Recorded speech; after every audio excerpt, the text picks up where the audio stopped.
Hey there mga my love Pisces! Thank you so much for always staying here with me in this channel, babes. So before we start your reading, Pisces, no, ang content pala natin is alamin natin kung ano yung mga pagbabago at mga biyaya no, na mga paparating sa inyo. So bago yan, nabatiin muna natin ang lahat ng hi and hello there, no? Sa mga new subscribers, ako po si Yan.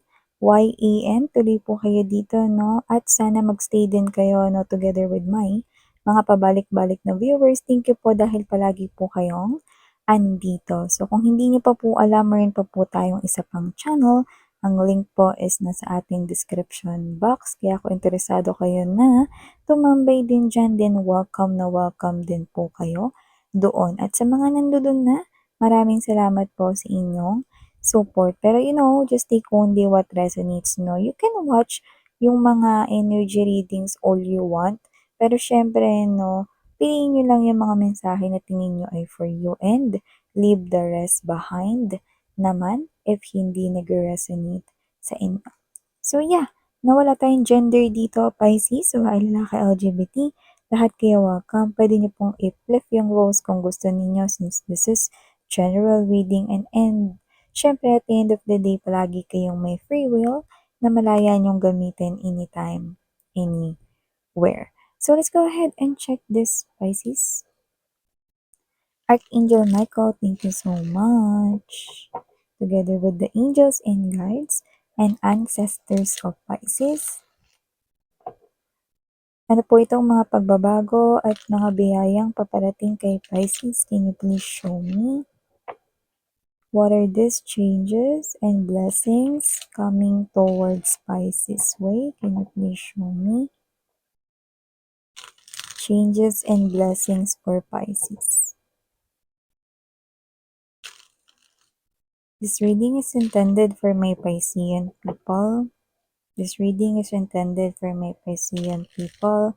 Kung may cross-watcher ni Pisces dito, welcome rin po kayo. Kung may Pisces sa kanilang natal or birth chart, welcome din po kayo.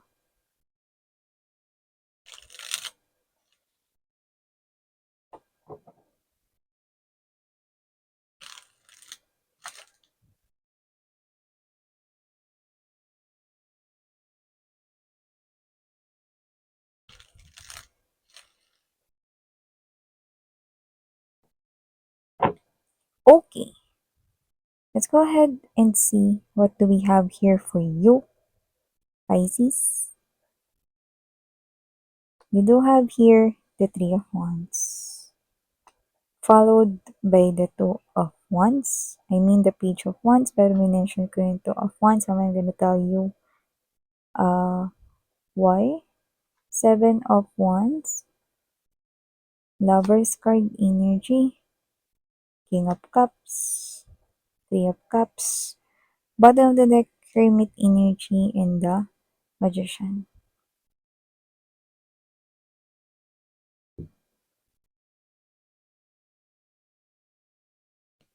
Okay, Pisces, unahin na natin no, yung kaninang minention ko. Minention ko strongly because I saw the Two of Wands energy, but this is the Page of Wands. Okay, nakita ko dito no, na posibleng kung sino man tong energy na to, nagkaroon ito ng parang hesitation, back and forth siya rito. Tuloy ko ba to? Sabihin ko ba to? Wag na lang kaya. Yan, may ganong klase ng energy. At kung sino man siya, na nakita ko siya, nag-desisyon na siya ngayon na itutuloy niya na ito. So, lumalabas ito bilang blessings. Bakit kamo? Kasi kung sino yung energy na yan na pinag-uusapan natin, ito lang naman yung taong gusto mong gumawa ng action patungkol sa what? Patungkol sa bagay na gusto mo. Yan o. In short, maaring siya yung crush mo, no? Na iniintay mo mag-first move na, finally.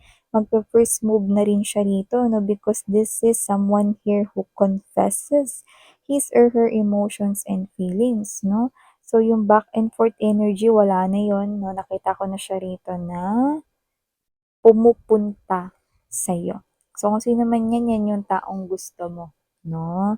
Taong gusto mo rito na mag-confess ng emotions and feelings sa'yo or meron ka ritong iniintay na puwedeng person mo na ito 'no, ta's may iniintay ka rito na mismong manggaling sa bibig niya. So, nakikita kong ikatutuwa mo 'yan kaya lumalabas na 'yan yung changes na may dala-dalang blessings din sa'yo, Pisces.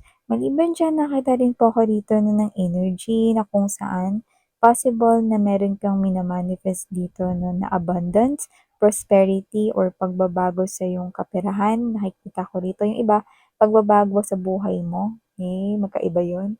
So, yung iba focus sa kaperahan, yung iba naman 'no is pagbabago sa buhay mo.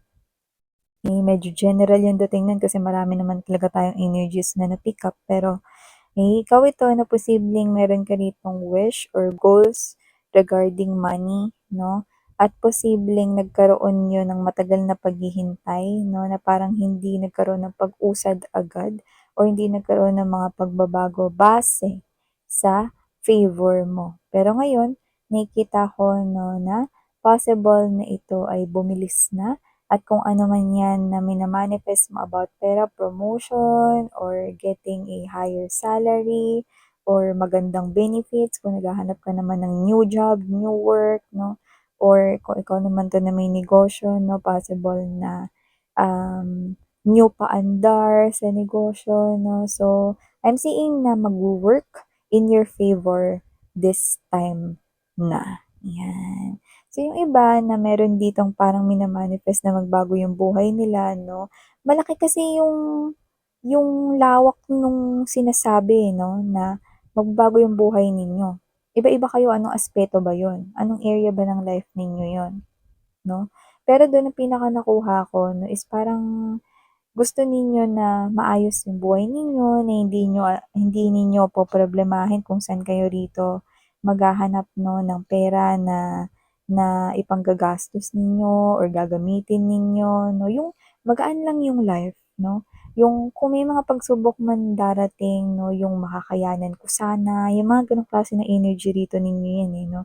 Or kaya ito 'no, na 'pag may dumating na mga opportunities, kukunin ko 'yan at hindi ko 'yan sasayangin. As long as it will improve my life, it will improve my, or mabu-boost yung aking confidence, yung skills ko, yung talents ko, I'm gonna use it 'no, 'yan.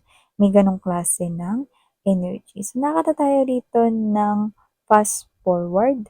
So, maaaring magkaroon na rito talaga ng pagbabagong hinihintay mong mangyari matagal na. So, I'm seeing that the wait is finally over because you will now about to see these changes, no, na gusto mong mangyari sa buhay mo. Yan, no more waiting. So, maliban diyan nakita rin tayo rito 'no, ng challenge sa kung sino ang pipiliin mo, mahal ka o mahal mo, 'yan. Yung iba yun talaga yung ano, nakikita ko dito, mahal ka o mahal mo, yun 'no. Siyempre nasa sa inyo yun ng mga babes 'no, kung sinong pipiliin ninyo ron 'no. Kung mahal ka o mahal mo, okey, magkaiba kasi yun, eh. 'Pag mahal mo, possible na may challenge ding lumalabas dun, 'di ba? Mahal mo, willing ka bang intayin yang tao na 'yan? 'Yan 'no, na mahalin ka niya or mahal ka at willing ka na matutunan siyang mahalin. So, parehas may challenge 'no, pero lumalabas na blessing. Bakit? Kasi alin man diyan yung piliin mo, lumalabas dito na nakikita kitang magiging masaya pa rin in the future. 'Yan. So, ibig sabihin, Miss, 'yan walang tapon sa kung anong pipiliin ko. Yes, okay. So, kung pipiliin ko yung mahal ko at pinili kong hintayin na mahalin niya rin ako, matututunan niya akong mahalin. Yes. If this reading is yours and you wanna claim that message, then go ahead, do that, Pisces, 'no? So, yun yung nakikita ko dito. Kaya lumalabas rin siya na, yeah, mukha siyang challenge pero it's a blessing in disguise sa'yo, Pisces. So, maliban diyan, sweetheart, nakita rin ako rito ng energy 'no, na posible ritong mag-away kayo ng iyong friend or kung hindi 'to friend na lumalabas dito, puwedeng katrabaho mo 'to, okey? Or may gano'n 'no, sa kakilala ninyo, nakikita ko rito 'no, na maaaring magkasagutan kayo dito 'no, at posibleng magkataasan ng boses 'no. So, lumalabas itong challenge sa'yo kasi kung sino man yung makakaaway mo 'no, kasi una sa lahat ayaw ninyo ng may kaaway, Pisces, eh. Kayo kasi yung klase ng energy 'no, na parang, tatahimik na lang or kayo yung klase ng energy na hindi ko papatulan 'to or whatever 'no, pero dito parang siguro nasa ganyan na yung pasensya ninyo rito 'no. Kaya nakita ko rito na sasabat din kayo at hindi lang kayo basta mananahimik lang, okey? Pero kasi nakikita ko dito na kung sino man siya, may energy rin kasi rito na posibleng yung iba sa inyo 'no, sa lahat ng taong makakaaway ninyo parang sana 'wag 'tong tao na 'to, pero ito na yung nangyari, 'di ba? So, may gano'ng klase ng energy kaya lumalabas rin siya rito na challenge. However, ang kagandahan naman nito is because of this argument, you can be able to express how you feel, what you really wanna say, 'no? Kasi nakikita ko rito na importante rin naman yung opinyon ninyo, of course, 'di ba? So, importante rin naman na ma-release mo rito yung anger mo, 'no? Sa pamamagitan ng pagsasabi ng nilalaman ng isip mo, 'no? At kung ano yung say mo sa issue na ito, kung anumang klaseng concern. 'Yan. So, maliban diyan Pisces, nakita rin ako dito ng blessings na paparating pa lang in the future at kung ano yon 'no, this is coming, here 'no, as something na posibleng kung titingnan, maliit lang siya sa umpisa. Pero ito yung klase ng energy na palaki, ng palaki, ng palaki. So, kung ano man 'yan, in short, 'pag inalagaan mo 'yan 'no, nakikita ko na magdadala 'yan sa'yo ng malaking swerte in the future, okey?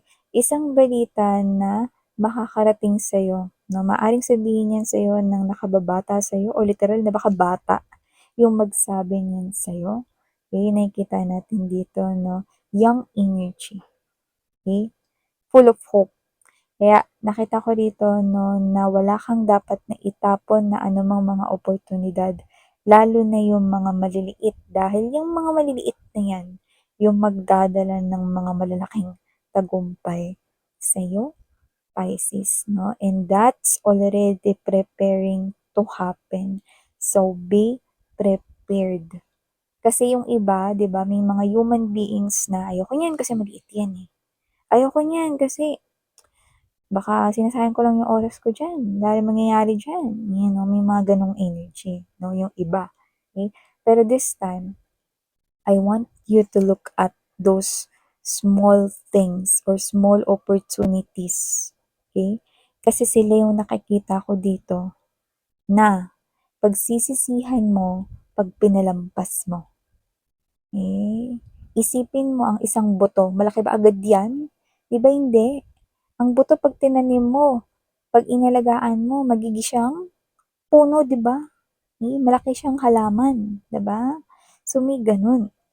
So, kung ano man ito, mas gusto ko mag-pay attention ka sa mga maliliit na mga offers na darating sa'yo. Yes, for the most of you, parating pa lang 'yan, parating pa lang 'yan, okey? Keep an eye on those small opportunities, Pisces. So, maliban diyan, nakita rin ako dito 'no, ng challenge pagdating dito sa loob ng inyong family. So, posibleng dito sa loob ng family 'no, possible rito na magkaroon ng parang hindi naman yung as in away talaga 'no, pero possible na magkaroon rito ng comparison. 'Yan. Lalo na maaaring kung may kapatid kayo or whatever 'no, or kahit wala 'no, may comparison. Parang tignan mo yung pinsan mo, o tingnan mo yung ano, yung pamangkin ng bla bla bla, may gano'n 'no. May gano'n tayong nakukuha rito, okey. So, nakikita ko rito na maaaring ito ay mag-trigger sa'yo 'no, pero padaanin mo na lang, you know. This is your challenge, okey?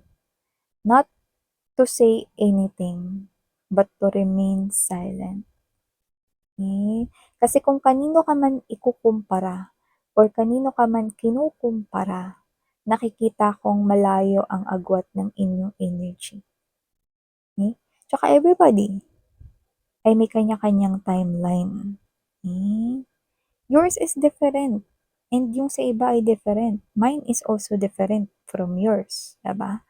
So, nakikita ko dito kung kanino ka man kinukumpara, at kung sino man yung nagsasalita rito 'no, ng magaganda about that person, just let it slide. Because in my eyes, from the looks of these cards over here, spirits are saying na wala siya sa kalingkingan mo. Okay? So yeah, these are all the messages I've got right here for you, Pisces. Thank you sa oras mo. And again, I'm Yan. Sarang iyo. Love and light. Annyeong.